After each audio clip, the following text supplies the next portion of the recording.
하나님이 우리들에게 주시는 말씀 창세기 4장입니다. 4장 1절에서 10절, 히브리서 11장 4절. 먼저 우리 구약 5쪽에 있는 창세기 4장 1절에서 10절 우리 같이 교독으로 읽도록 하겠습니다. 제가 먼저 1절 읽겠습니다. 아담이 그 안에 하와와 동침하매 하와가 잉태하여 가인을 낳고 이르되 내가 여호와로 말미암아 득남하였다 하니라.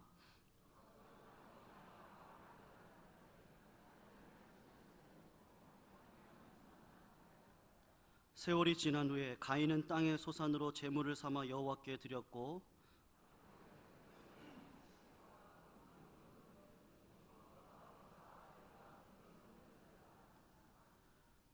가인과 그 제물은 연락하지 아니하신지라. 가인이 심히 분하여 안색이 변하니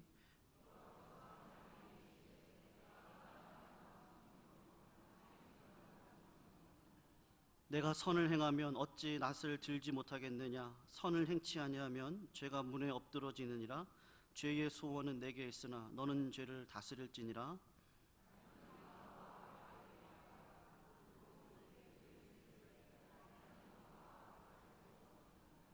여호와께서 가인에게 이르시되 내 아우 아벨이 어디 있느냐. 그가 가로되 내가 알지 못하나이다. 내가 내 아우를 지키는 자니까. 가라사대 내가 무엇을 하였느냐. 내 아우의 핏소리가 땅에서부터 내게 호소하느니라. 아멘. 우리 히브리서 11장 4절입니다. 우리 같이 읽겠습니다. 믿음으로 아벨은 가인보다 더 나은 제사를 하나님께 드림으로 의로운 자라 하시는 증거를 얻었으니 하나님이 그 예물에 대하여 증거하심이라. 저가 죽었으나 그 믿음으로써 오히려 말하느니라. 아멘. 감사합니다. 정말 슬픈 마음이 싹 사라지네요. 제가 예전에 한번 그 미국의 국립묘지였던 알링턴 묘지를 설명하면서 케네디 묘지를 한번 소개한 적이 있는데, 오늘은 그 알링턴 국립묘지 중에서 무명용사의 묘지를 한번 여러분에게 설명을 좀 드리려고 합니다. 우리나라 노량진에 있는 국립묘지처럼 알링턴에 있는 그 미국 워싱턴 DC죠. 알링턴 국립묘지의 무명용사의 묘는 1921년에 건립이 되었습니다. 세계대전과 한국전쟁, 베트남 전쟁에서 전사한 미군 중에서 신원불명의 유해들, 그러니까 그 군번줄만 찾아갖고 온 사람들의 유해들이 안치된 곳이죠. 우리 다른 사진 하나 볼까요? 지금 사진을 보면 지금 비가 장대비가 쏟아져 내리고 있는데 거기서도 지금 보초병들이 보초를 잘 쓰고 있는 그런 모습을 보여주고 있습니다. 이 사진은 지난 2012년 10월 달에 하리케인 샌디가 미국 동부를 강타했을 때 여전히 그 빗줄기 속에서도 보초를 쓰고 있는 그 모습을 사진으로 찍어서 SNS에 올려서 화제가 되었던 아주 유명한 사진이죠. 이 보초들을 우리가 올드가드라고 부릅니다. 근데 이 올드가드는 미국에서도 아주 유명한 정예부대 육군의 부대에게 주는 이름이죠. 이 사람들은 미 육군의 그 공식 의전을 담당하는 그런 부대인데요, 국가 비상사태나 아니면 내전이 일어났을 때 수도를 담당하고, 그 다음에 하루 평균 16회 1년에 약 6,000번의 의전을 담당하는 그런 굉장한 부대로 알려져 있습니다. 거기다 훈련도 아주 너무 많이 받아서 미국에서는 뭐 정말 델타포스만큼이나 유명한 그런 부대로 알려져 있죠. 근데 이 엘리트 부대 중에 엘리트 부대인데, 이 부대의 그 군인들의 소원 중에 하나가 뭐냐면 바로 이 알링턴 국립묘지에 있는 무명용사들의 묘를 보초 쓰는 것이 이들의 꿈 중에 하나입니다. 왜냐하면 이 무명용사의 묘지를 지키는 것은 이 올드가드 부대의 가장 큰 영광이라 그래요. 시험도 굉장히 어렵습니다. 신체 조건이 먼저 178에서 193cm가 돼야지만 될 수가 있고요. 그 다음에 그 병적인 기록, 그 모든 것에 결함이 없는 사람이어야 됩니다. 그리고 시험을 볼 때도 7페이지다라는 그 알링턴 국립묘지의 역사를 암송해야 되고, 참령용사 묘지에 있는 모든 사람들의 이름을 다 외워야 됩니다. 그리고 최종 시험을 볼 때 국립묘지의 역사를 암송하는 것은 물론이고 무작위로 100개의 묘지를 선발해서 그 중에 95개의 묘지의 이름을 맞춰야지만 보초병으로 선발이 된다 그래요. 대단하죠. 그런데 재밌는 거는 이 보초병에 선발됐다고 해도 전혀 월급이 더 올라가거나 진급이 빠르거나 혜택이 전혀 없습니다. 그냥 이 무명용사의 묘지를 지키는 보초병으로 선정된 것만으로도 크게 영광을 누린다 그래요. 그러니까 미국 사람들이 얼마나 자기 조국을 위해 싸운 사람들에 대한 그 존경하는 마음을 갖고 있는지 여러분 잘 아셔야 됩니다. 제가 미국에 있을 때도 제가 그 유학할 때 이라크전이 일어났습니다. 그래서 한참 전쟁 중이었는데 매주 교회에서 그 전사자들의 소식을 전하고요. 그리고 매주 그 전사자들의 부모와 가족들을 일으켜서 함께 통성으로 기도하고 그들을 위로하는 예식을 한 주도 빠진 적이 없습니다. 그만큼 이 나라를 위해서 싸우는 사람들에 대한, 특별히 뭐 모병제니까 안 가도 되는데 일부러 가는 사람들에 대한 예우를 분명하게 하는 거죠. 그런데 이 미군의 묘지 중에 이런 영광스러운 무명용사의 묘지가 있는가 하면 반대로 일반인들은 전혀 모르는 불명예스러운 용사의 묘지도 있습니다. 프랑스의 페레엔타르누드아라는 그 지방에 가면, 프랑스 지역이죠, 6012명의 그 미군 유해가 묻힌 우아즈에 쓴 묘지가 있습니다. 여기도 공동묘지인데요, 2차 대전 때 독일과 이태리와 싸우다가 전사한 미군 병사들의 유해가 여기에 묻혀 있습니다. 근데 이 묘지, 저 화려한 묘지 바로 구석으로 아무도 보이지 않는 곳에 94명의 묘지가 또 따로 있습니다. 여기는 간판도 없고 아무것도 없어요. 그냥 그 지키는 사람들에게 플롯 2라고만 알려져 있는 그런 묘지입니다. 이 묘지는 전쟁 기간 동안에 전사한 사람들이 아니라 살인과 강간을 저질러서 불명예 제대를 하고 총살을 당한 사람들이 모여있는 묘지입니다. 이것은 정문으로 들어가지 못하고 무덤 관리소 뒤편에 있는 쪽문을 통해서만 들어갈 수 있고요, 울타리로 둘러싸여 있어서 밖에서는 전혀 보이지 않고, 또 무덤도 여러분 사진에 보시는 대로 무덤인지 아닌지 구별할 수 없을 만큼 명패도 작게 만든 잔디밭같이 생겼습니다. 명패도 가까이 가서 봐야지만 이름을 알 수 있는 그러한 신원불명의 그러한 무덤으로 알려져 있죠. 2009년도까지는 아예 명패조차도 없었습니다. 근데 그것은 역시 인권에 대한 문제라고 해서 2009년도에 처음으로 조그마한 명패를 그 묘지 앞에 붙여놓게 된 거죠. 이 이플롯이라고 불리는 불명예의 묘지는 홈페이지에도 전혀 소개되어 있지 않고요, 안내책자에도 나와 있지 않고, 그 다음 미국 국기가 개양되거나 어떤 곳도 허용되지 않는, 방문객도 허용되지 않는 미국의 가장 수치스러운 묘지입니다. 자, 여러분, 이름도 없이 명예롭게 전사한 사람들을 영광스럽게 높여주고 기억하는 묘지가 있는가 하면, 또 정말 불명예스러운 병사들이 되어서 묘지의 이름조차 잊혀져 버리는, 정말 이름 그대로 무명용사가 되어버리는 그런 묘지도 있습니다. 오늘 말씀에 보면 무명용사보다 더 나쁜 악한 자의 이야기가 나옵니다. 가인이라는 사람에 대한 이야기죠. 그리고 또 단 한 번의 기록만 남기고 죽었지만 아벨이라는 의인의 이름이 또 우리에게 기억되어 있습니다. 여러분, 우리가 인생을 살면서 내 인생은 어떻게 기억되어야 할까요? 내가 죽고 난 다음에, 아니면 내가 살아있는 동안이라도 다른 사람들이 나를 평가하고 나를 이야기할 때 저 사람은 어떤 사람이다라는 그 기록이, 그리고 그 기념이 어떻게 우리 인생 속에 남아야 할까요? 오늘 우리가 이 말씀을 통해서 한번 깊이 있게 고민하는 그런 시간이 되었으면 좋겠습니다. 우리 지난주까지 아담과 하와에 대해서 배웠는데요, 아담과 하와는 자신들이 실패한 인생을, 선악과를 먹음으로 인해서 에덴 동산에서 쫓겨나고 하나님에게 심판을 받게 됩니다. 그리고 그 죄에 대한 결과로 그들은 노동이라는 형벌을 받게 되고 해산이라는 고통을 가지게 되죠. 물론 그 안에는 축복도 담겨져 있기는 합니다. 그래서 아담과 하와는 자기들이 실패했던 인생을 다시 회복시키는 그런 마음으로 가인이라는 아들을 낳게 됩니다. 아담은 가인을 낳은 다음에 그가 자기의 실패한 인생을 회복시킬 수 있는 귀한 아들이라고 생각을 해서 그의 이름을 내가 여호와로 말미암아 아들을 얻었다라는 뜻으로 가인이라고 이름을 짓습니다. 가인이란 이름 자체가 바로 하나님께 얻었다라는 뜻이 되는 거죠. 그러니 그 이름 속에 지금 아담과 하와가 자기 아들에 대한 기대가 얼마나 큰지를 알 수가 있습니다. 그리고 시간이 지나 둘째인 아벨을 낳았고, 이 두 사람은 자라서 독립하는 성인이 되어 각각의 직업을 가질 만한 어른이 되었습니다. 가인은 농사를 짓는 사람이 되었고, 아벨은 양을 치는 목자가 되었죠. 그리고 이들의 성장에 대한 기록은 전혀 나오지 않지만 이미 어른이 돼서 하나님께 제사를 드리는 모습이 오늘 본문의 내용입니다. 가인과 아벨 두 사람은 동시에 자기가 농사짓고 자기가 잘 길렀던 곡식과 양으로 하나님 앞에 예배를 드리게 됩니다.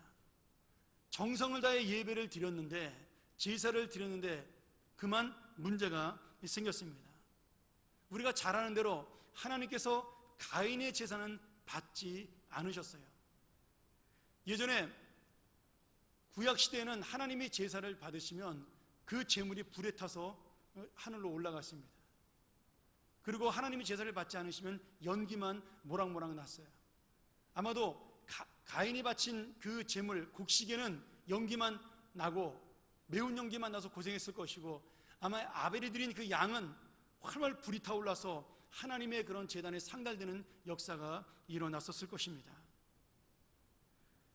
하나님께서 가인의 제사를 받지 않았을 때 가인의 마음속에는 왜 내 제사는 받지 않으시는가에 대한 그런, 내가 왜 이런 일을 당했을까라는 마음이 생겨나기 시작을 했어요. 근데 그 마음이 하나님 앞에 내가 무슨 잘못을 했는가에 대한 회개하는 마음이 아니라 하나님 앞에 원망하고 불평하는 마음이 생겨난 거죠.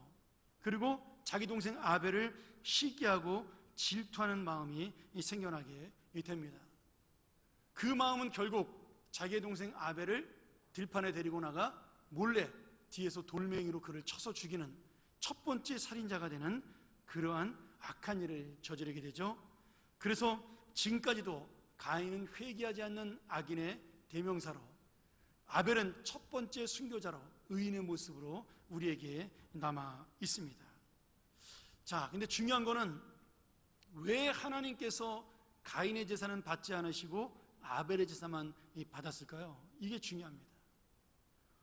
아마 어릴 때부터 교회를 다니는 분들은 여러 번 이야기를 들었을 겁니다. 여러분, 오늘 말씀 잘 들으셔야 됩니다. 저희가 어렸을 때 들었던 얘기랑 조금 다를 수 있습니다.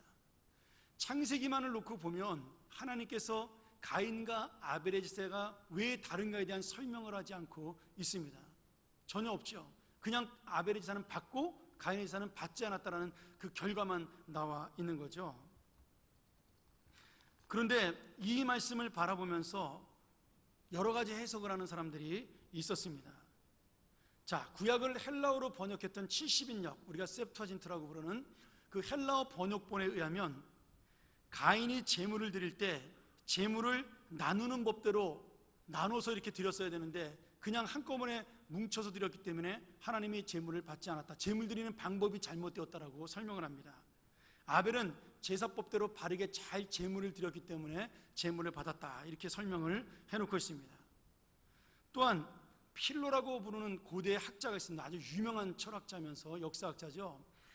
이 필로라는 사람은 가인의 것은 생명이 없는 제물이었고 아벨의 것은 생명이 있는 제물이기 때문에 그렇게 구별이 되었다라고 설명을 합니다.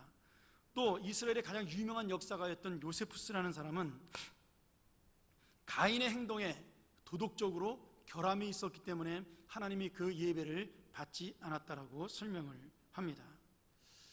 현대 신학자들 중에는 제사에는 반드시 피 흘리는 생명의 제물이 있어야 하는데 가인은 이 피를 흘리는 제물을 드리지 않고 자기 마음대로 곡식으로 제물을 드렸기 때문에 하나님이 받지 않으셨다라고 해석하는 신학자도 꽤 많이 있습니다. 저도 어릴 때 그렇게 배웠던 것으로 기억이 됩니다. 그런데 성경을 자세히 보면요, 성경의 제사법이라는 것 자체는 그 당시에 생겨난 것이 아닙니다. 우리가 알지만 성경의 제사법은 언제 생겨나죠? 모세가 출애굽을 한 다음에 시내산에서 하나님에게 율법을 받은 다음부터 제사법이라는 것이 생겨나요. 그러니까 제사를 이렇게 드려라 저렇게 드려라, 레위기의 말씀은 이미 아주 후대에 있을 이야기니까 지금 제사를 잘못 드리거나 제물을 잘못 드렸기 때문에 이 하나님께서 제물을 받지 않으셨다는 이야기는 사실은 좀 확대된 해석이라고 볼 수가 있는 거죠.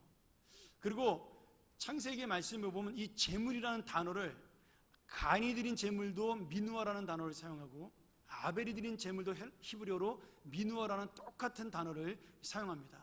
그러니 이 제물이라는 단어를 놓고 볼 때 하나님께서 보실 때는 가인이 드린 제물이나 아벨이 드린 제물이나 똑같은 제물로 보셨다라는 거예요.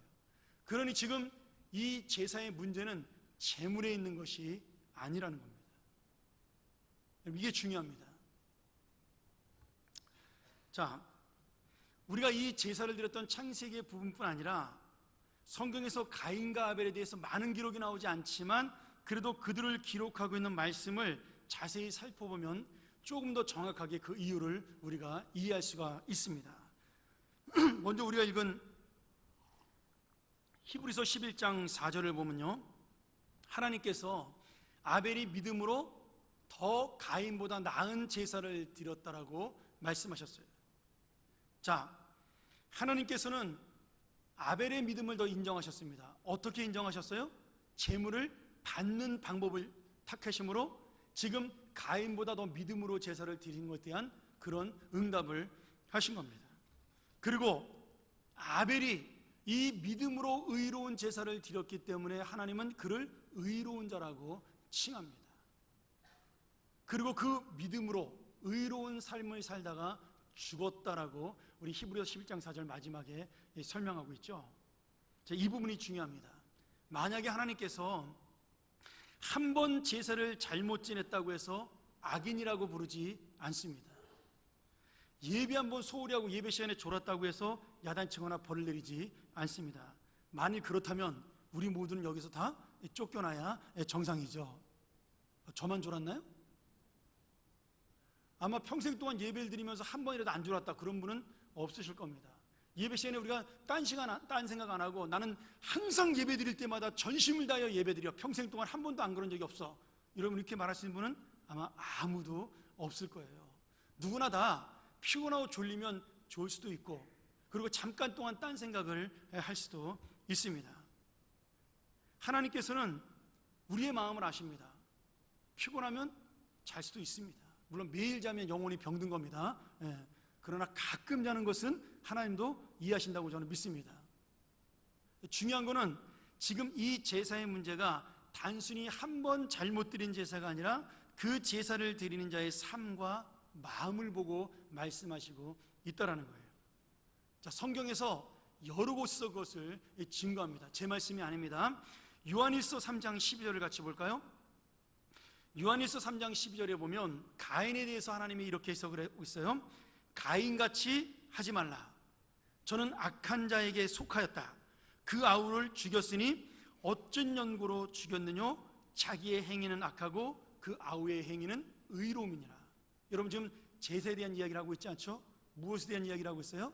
삶에 대한 이야기를 하고 있습니다. 가인은 악한 자의 삶이었고 아벨은 의로운 자의 삶이었다라는 거죠.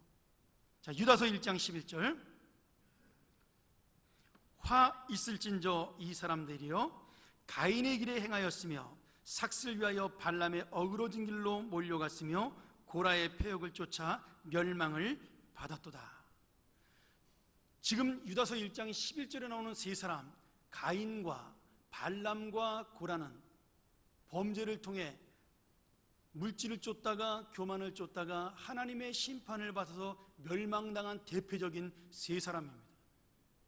지금 가인의 죄가 정확하게 어떤 죄인지 나온지는 않지만 발람이나 지금 고라 자손이 저지른 땅이 갈라져 죽을 만큼 그리고 목배임을 당해서 죽을 만큼 큰 죄를 저지른 발람과 고라와 같은 죄의 반열에 가인을 두고 있다면 가인도 그의 삶 속에서 큰 죄를 지으면서 하나님 앞에 살았다라고 우리가 볼 수가 있는 거죠.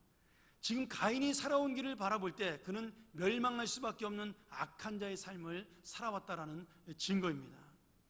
자, 우리가 읽었던 창세기 4장 7절에도 처음으로 가인의 행동에 대해서 성경에서 죄라는 단어를 사용을 합니다.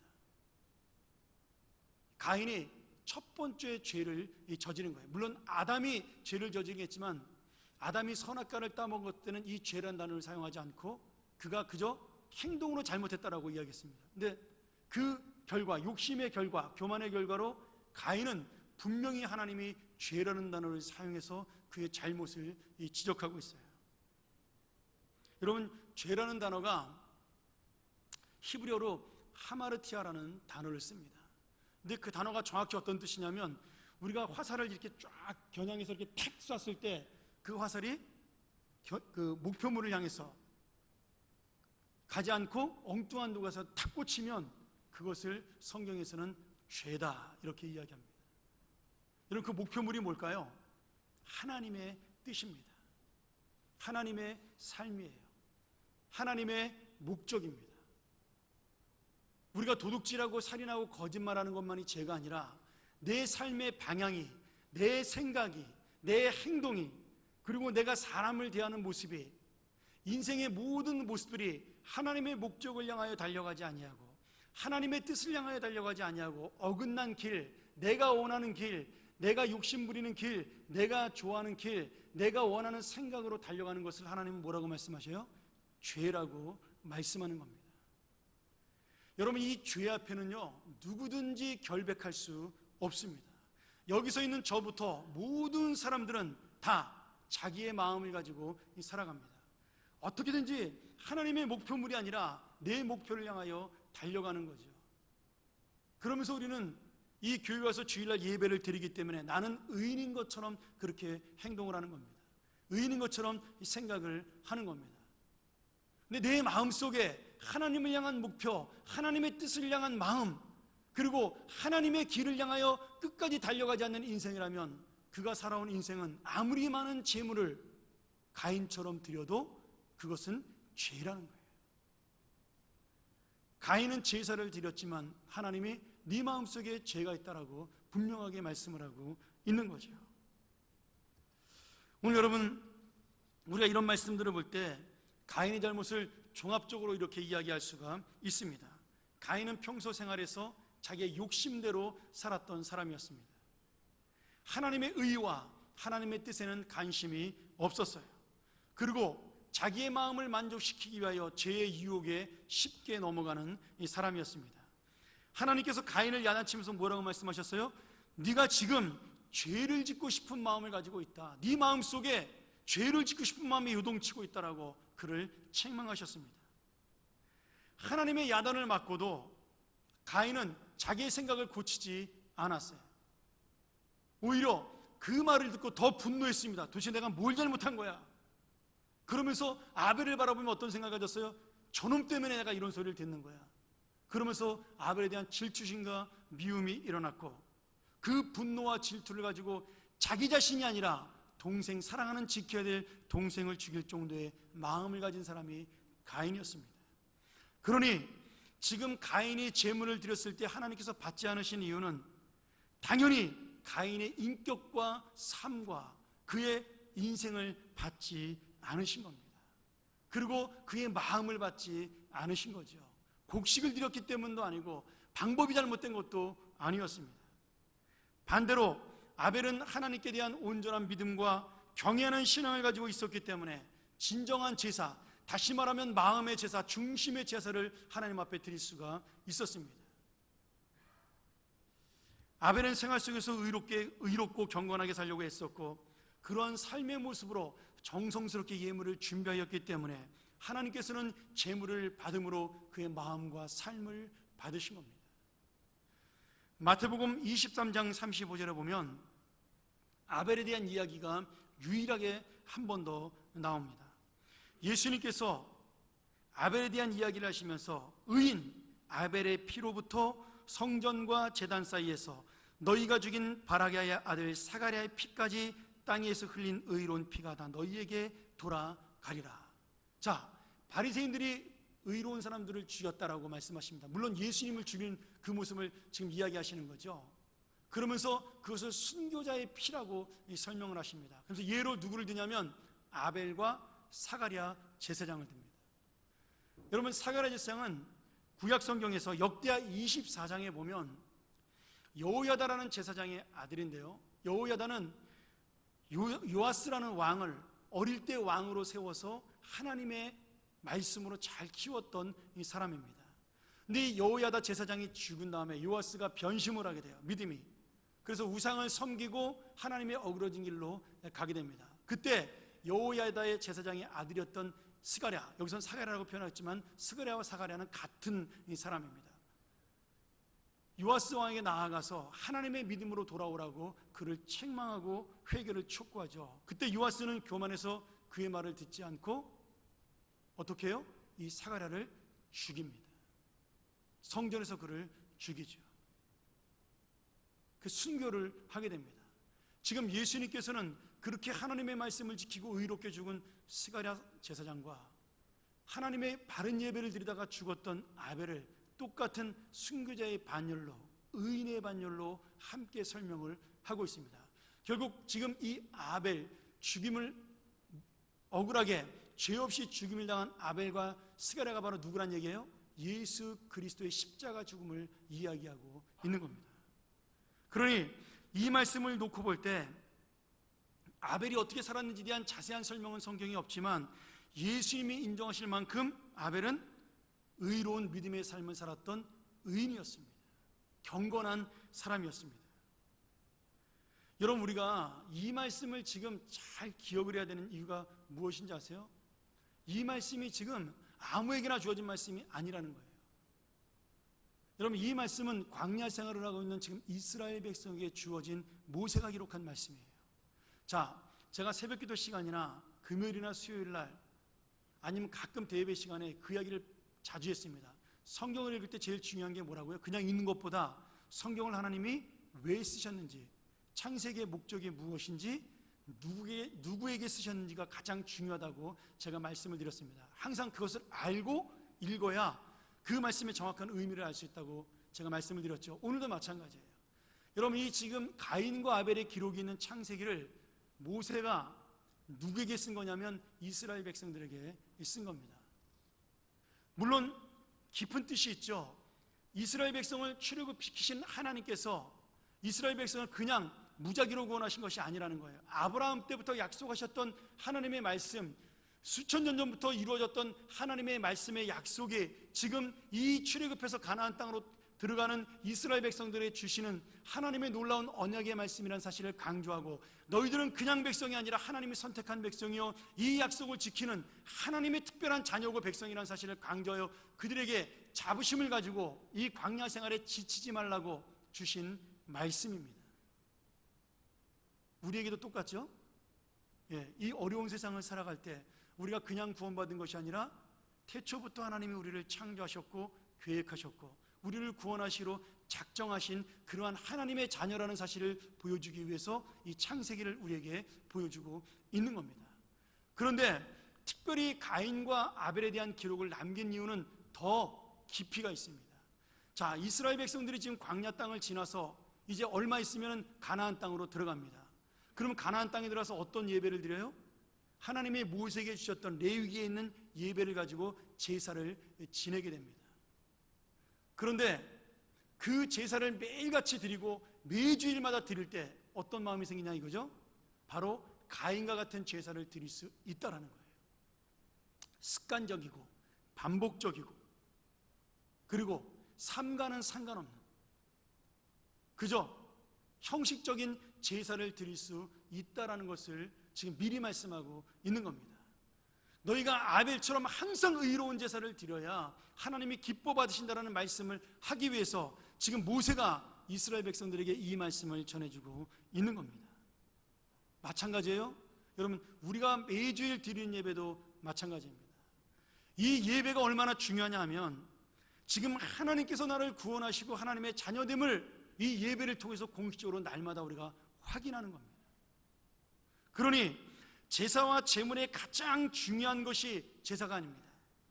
예배가 아니에요. 예배 시간에 찬양을 하고 말씀을 듣고 기도를 하는 것도 중요하지만 그것보다 더 중요한 게 있는데 그것은 예배를 드리는 자에 대한 진실한 마음입니다.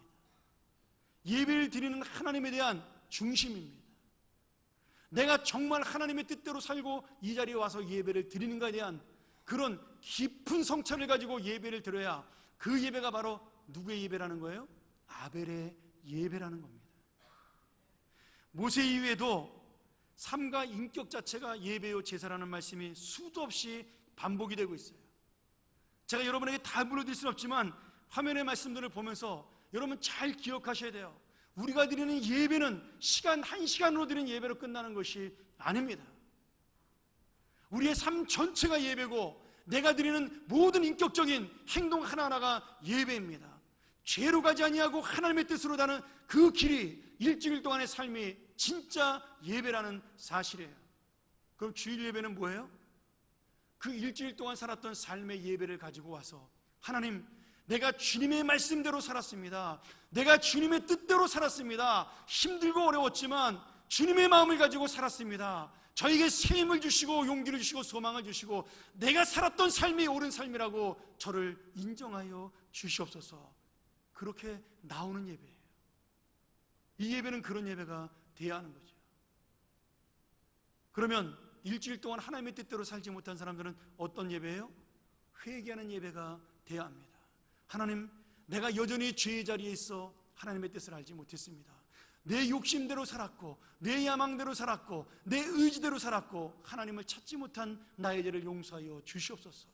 오늘 이 주일 거룩한 예배를 통하여 말씀을 듣고 찬양을 하며 기도를 하며 이 예배를 통해 하나님의 새로운 삶을 회복하게 도와주시고 예수 그리스도를 믿는 주님의 자녀로 다시 한번 살게 하여 주시옵소서. 이 고백이 흘러나오는 예배가 되어야 합니다. 그런 여러분, 오늘 주일 예배가 얼마나 중요합니까? 오늘 여러분이 나온 이 예배는 하나님 앞에 지금까지 살아왔던 삶을 확인하고 고백하는 자리입니다. 자, 오늘 재물에 대한 얘기니까 여러분에게 제가 예를 들어 이런 우리의 마음을 대표적으로 보여주는 것이 무엇이냐, 제가 헌금을 가지고 잠깐 설명을 좀 드리도록 하겠습니다. 여러분, 헌금 얘기하면 꼭 이렇게 기부터 막는 분이 있어요. 안 됩니다. 헌금을 잘 드리는 것이 여러분 믿음의 여러분의 표현입니다. 제가 여러 가지 이야기가 있지만 여러분이 가장 아끼는 것이 돈이니까 제가 헌금으로 이 얘기를 정확하게 표현하려고 하는 겁니다. 우리가 드리는 예배의 헌금은 돈과 재물만 드리는 것이 아닙니다. 제가 헌금 기도할 때마다 그 기도하죠. 이 예물뿐 아니라 무엇을 주님께 우리가 드린다고요? 내 인생을 주님 앞에 드리는 겁니다. 여러분, 예배의 헌금은 돈이나 재물만 드리는 것이 아니라 인생의 진실한 삶과 마음까지 같이 드리는 거예요. 갈라디아서 2장 12절 말씀대로 내가 그리스도와 함께 다시 살았다라는 것을, 이제 내가 사는 것은 하나님의 의를 믿는 믿음 안에서 내가 주님과 함께 살아가는 것을 이 헌금으로 드리는 겁니다. 그것이 눈에 보이는 물질로 드리는 것뿐이지 실제로는 내 마음과 중심과 인생이 그 헌금 속에 담겨 있어야 하는 거죠. 또한 신앙 공동체, 다시 말하면 이 교회와 다른 믿지 않는 자들을 사랑하는 마음이 헌금입니다. 왜요? 이 헌금을 사용함으로 인해서 다른 영혼들이 살아나기 때문입니다. 내가 이 헌금을 드림으로 이 헌금을 사용하여 다른 영혼들을 살린다. 여러분이 마음속에 그 자부심을 가지고 그 기쁨과 감격을 가지고 헌금을 드려야 하는 겁니다.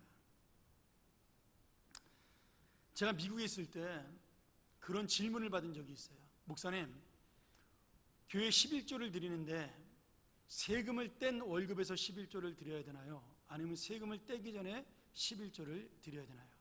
이걸 이제 미국에서는 네트로 드리냐 그로스로 드리냐 이렇게 이제 설명을 하는 거죠. 제가 뭐라고 대답했을까요?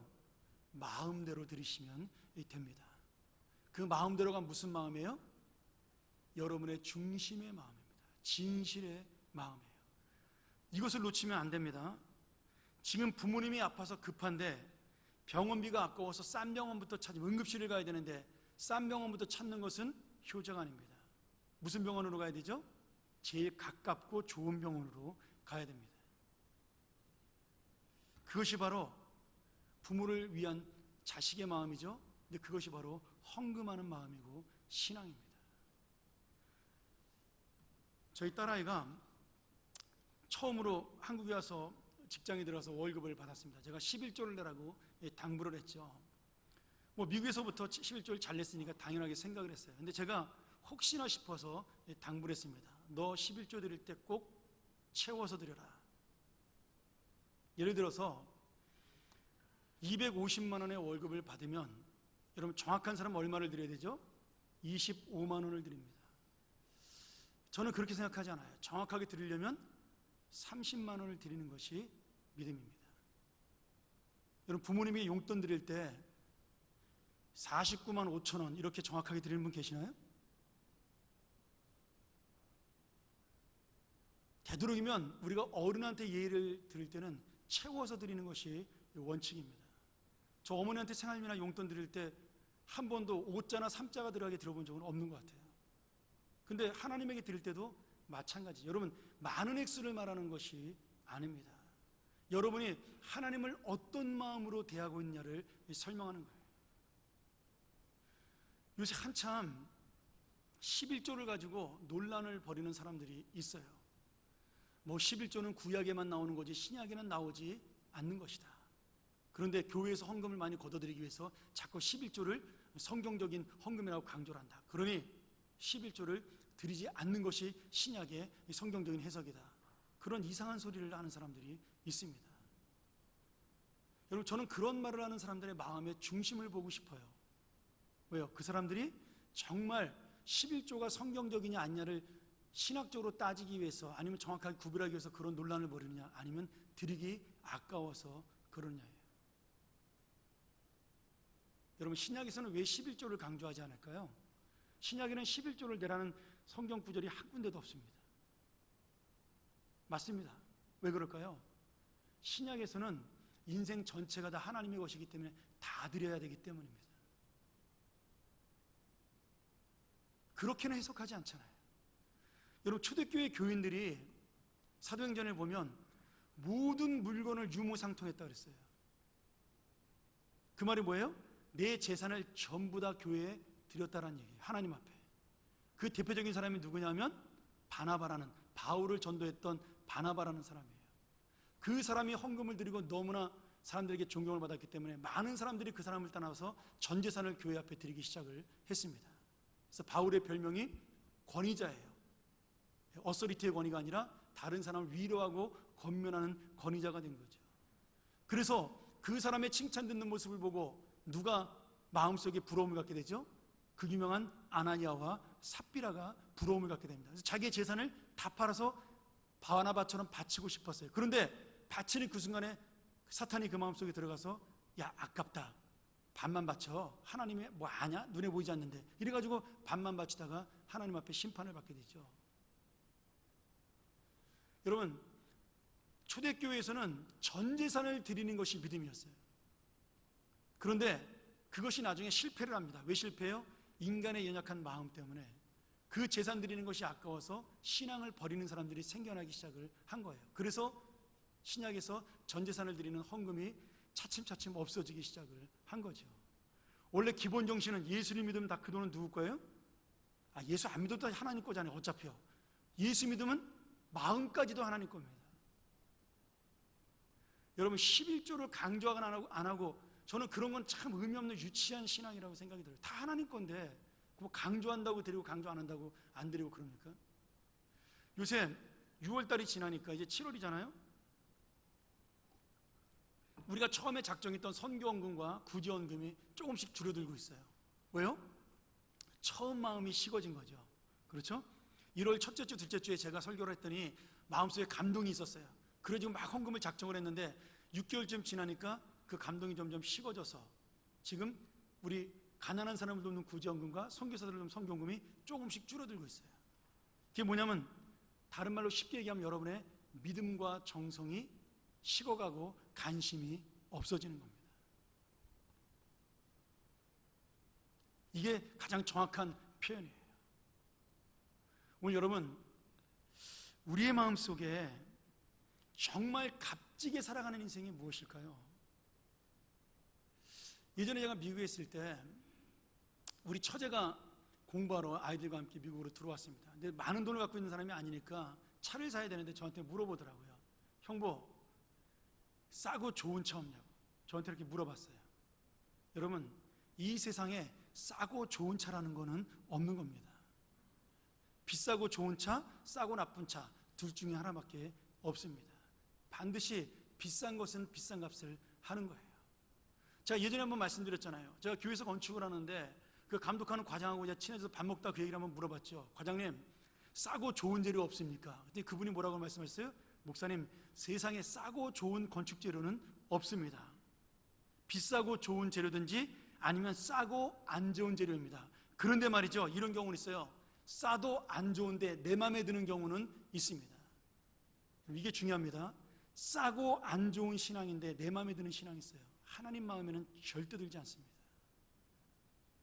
근데 우리는 그것도 하나님이 마음에 든다고 착각을 하는 거예요.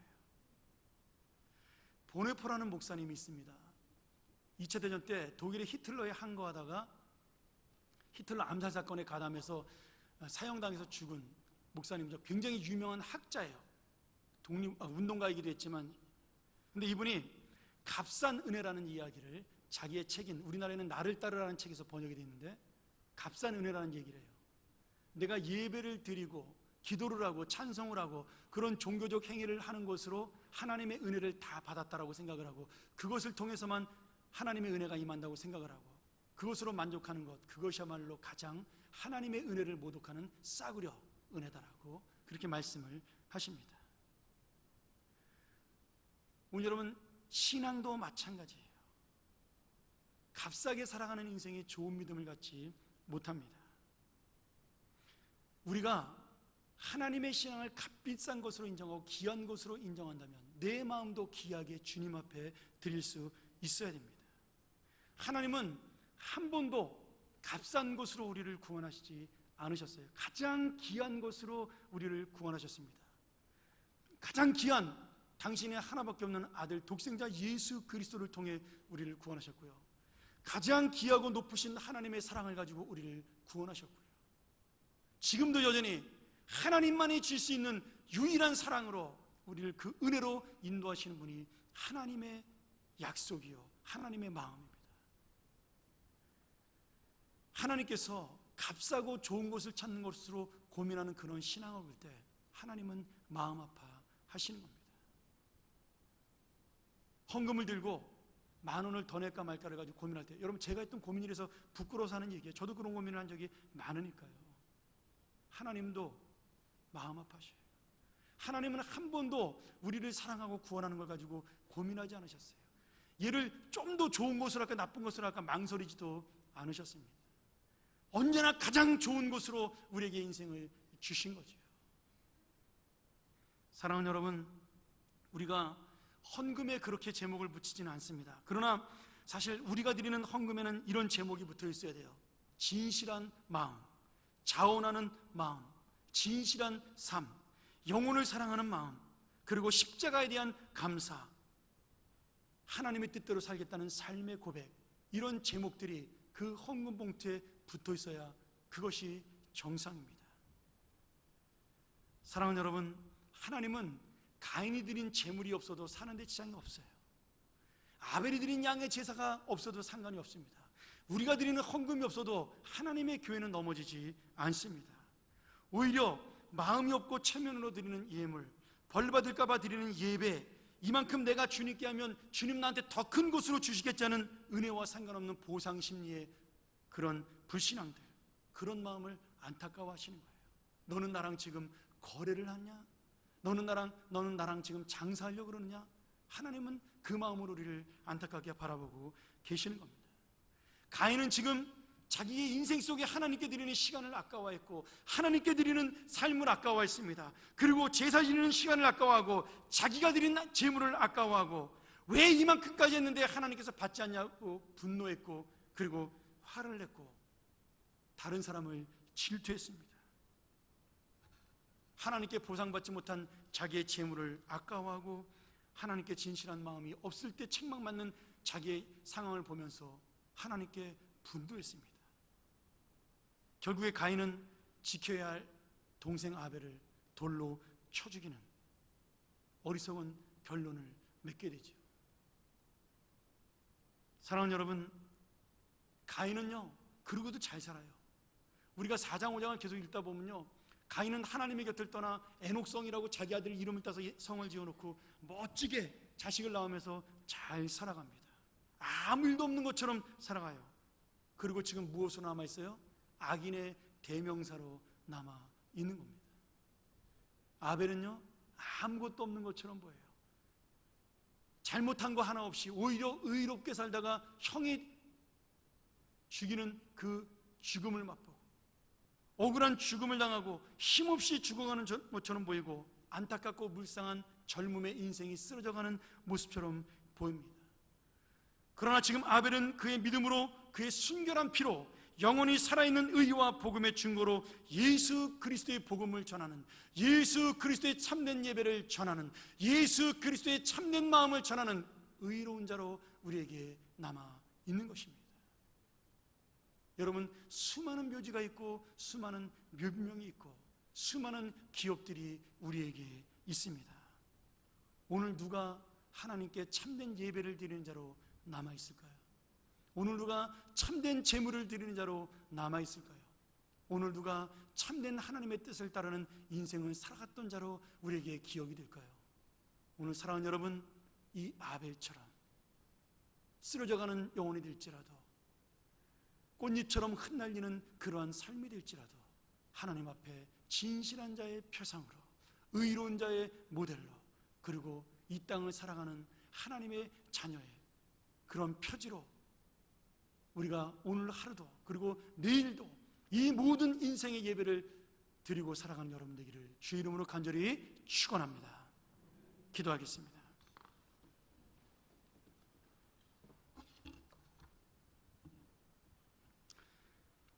하나님 아버지, 감사합니다. 우리가 예배할 수 없는 죄인임에도 불구하고 하나님의 자녀로 삼아주시고 예배할 수 있도록 도와주시고, 우리가 하나님과 아무 관계가 없음에도 불구하고 하나님의 자녀 삼아주심으로 이 자리에 와 주님께 영광 돌리게 하심을 감사합니다. 우리가 이 은혜를 놓치지 아니하고 하나님의 삶의 예배를 끊임없이 드리게 하여 주시옵소서. 거룩한 산제사가 나의 삶 속에 있게 하여 주시옵소서. 하나님을 기쁘시게 하는 인생이 되게 하여 주시옵소서. 하나님의 목표물을 향하여 달려가는 우리의 인생이 되게 도와 주시옵소서. 예수님의 이름으로 기도하옵나이다. 아멘.